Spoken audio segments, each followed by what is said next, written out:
Lakshmi nursing training institute and hospital Kajisarai Harhua में प्रबंधक doctor Ashok राय के संग सांसद और पूर्व प्रदेश अध्यक्ष दिल्ली मनोज तिवारी ने नर्सिंग कर रही एनएम और जेएनएम के फाइनल ईयर की छात्राओं को टैब का वितरण किया। सांसद मनोज तिवारी ने मीडिया से बातचीत करने के दौरान बताया कि नर्सिंग की छात्राओं का मनोबल बढ़ाने की जरूरत है, क्योंकि नर्सिंग एक बहुत बड़ा फ्यूचर है जो निश्चित रूप से लोगों को आकर्षित करता है। नर्सिंग करके छात्राएं अपने भविष्य बनाकर आगे बढ़ सकती हैं, इसके लिए डॉक्टर अशोक राय का धन्यवाद है। छात्राओं को टैब वितरण के दौरान उन्हें अच्छे से मन लगाकर पढ़ने की सलाह दी गई है। 2 वर्ष पूर्व जब लोगों को एक बीमारी के कारण हॉस्पिटल जाना पड़ा था, उस समय नर्सिंग छात्राओं ने अपनी मेहनत से मरीजों का ख्याल रखा था और वो स्वस्थ होकर अपने घर लौटे थे। नर्सिंग की छात्राएं ये सब सुनकर काफी खुश नजर आई, उन्होंने धन्यवाद दिया।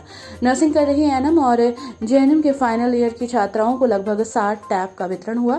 टैब वितरण के दौरान सांसद मनोज तिवारी के संग डॉक्टर अशोक राय, डॉक्टर अमर अनुपम पांडे, एडवोकेट अतुल सिंह, शैलेश राय, अशोक कुमार सहित इत्यादि लोग मौजूद रहे।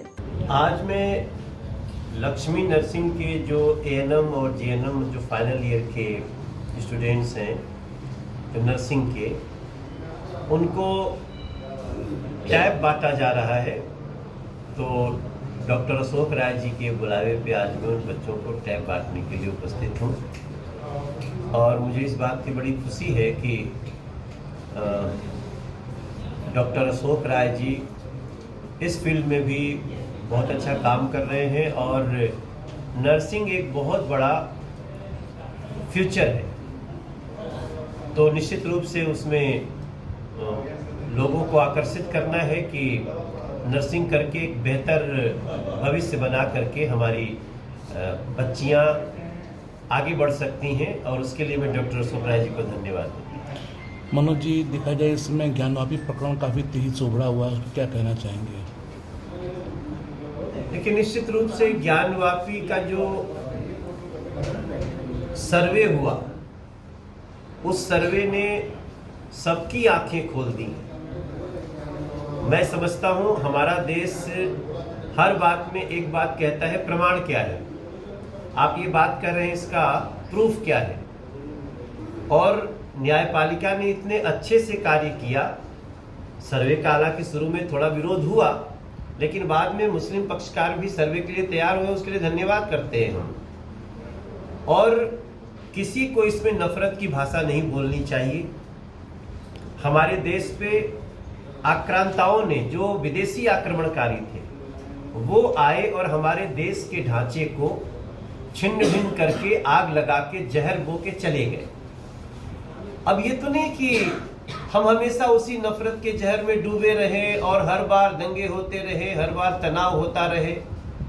प्रमाण क्या है ये न्यायपालिका तय करेगी और ज्ञानवापी मामले में मैं न्यायपालिका को बार बार निवेदन करूंगा कि आप बिल्कुल सत्य, निष्पक्ष, निर्भीक न्याय लेकर के आएं और जिन लोगों ने इसमें पीआईएल लगाई है, जिन्होंने अपील करी है, उन सभी बहनों को, उन सभी लोगों को, सबको मैं धन्यवाद करना चाहता हूं और मेरा पूरा विश्वास है कि न्यायपालिका जो फैसला करेगी वो हमको स्वीकार होगा। लेकिन विपक्ष आरोप लगा रहा है कि ये बेरोजगारी और महंगाई की वजह से ये मुद्दा उठाया जा रहा है। ऐसा जो भी कहता है ना, वो एक साजिश के तहत कह रहा है।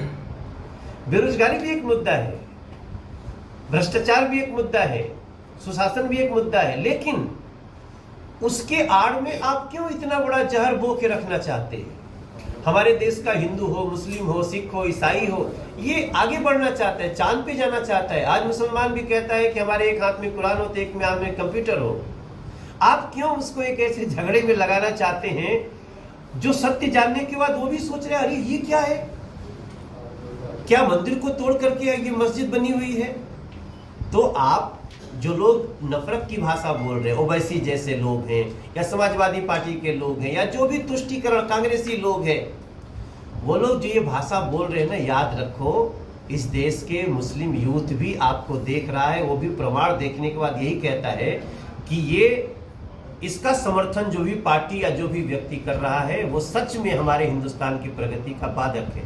ये एक समस्या है, आक्रमणकारियों ने आया, जो भी आज ज्ञानवापी है, मथुरा जी का है या जहां भी है, अरे भैया झगड़ा खत्म करो और आगे चलो। झगड़ा कौन खत्म करेगा? वो सड़क पे पत्थर और तलवार लाठी से नहीं होना चाहिए, वो न्यायपालिका में होना चाहिए। इसलिए मैं, कई लोग बोलते हैं, मैं आपका एक ध्यान देना चाहता हूं, आजकल लोग वर्शिप एक्ट की बात करते हैं, उसके आड़ में वो चाहते हैं कि नहीं ये झगड़े रहे। ये झगड़ा कौन चाहता है रहे? वो चाहता है जो केवल डिवाइड एंड रूल या जनरेट फियर एंड रूल, ये दो पे चलना चाहता है। हमारे देश में मैक्सिमम लोगों ने हमेशा यही किया, या तो डिवाइड एंड रूल किया कि बांटो और राज करो, या तो किया जनरेट फियर, भय पैदा करो और शासन करो। ये दोनों से हमारे देश के युवा, हमारे देश के लोग अब आज ही जा चुके हैं। अब ऐसे कहते हैं कि एक मस्जिद दे दिया दूसरा नहीं देंगे। अब ये भाषा आप सोचिए क्या है। मैं एक दिन किसी चैनल से बात कर रहा था और मैं अभी शुरू किया, उनके कोई प्रवक्ता थे वारिस पठान, मैंने कहा कि आप अपने नेता को बोलिए कि क्या ये सुप्रीम कोर्ट के निर्णय को छीनना मानते हैं? अगर ये मानते हैं तो वो किस बात के लिए सदन में बार बार संविधान की कॉपी लहराते हैं? तो ये लोग दोगले लोग हैं जो एक तरफ कहते हैं जब उनका सब अच्छा होता है उनके हिसाब से तो संविधान, और अगर उनके हिसाब से नफरत फैलाने वाला निर्णय नहीं हुआ तो कहेंगे हमको छीन लिया गया। ये भाषा पे अभी मुझे लगता है सुप्रीम कोर्ट भी संज्ञान लेगा। हर किसी को न्यायालय की परिधि में, संविधान की परिधि में काम करना है।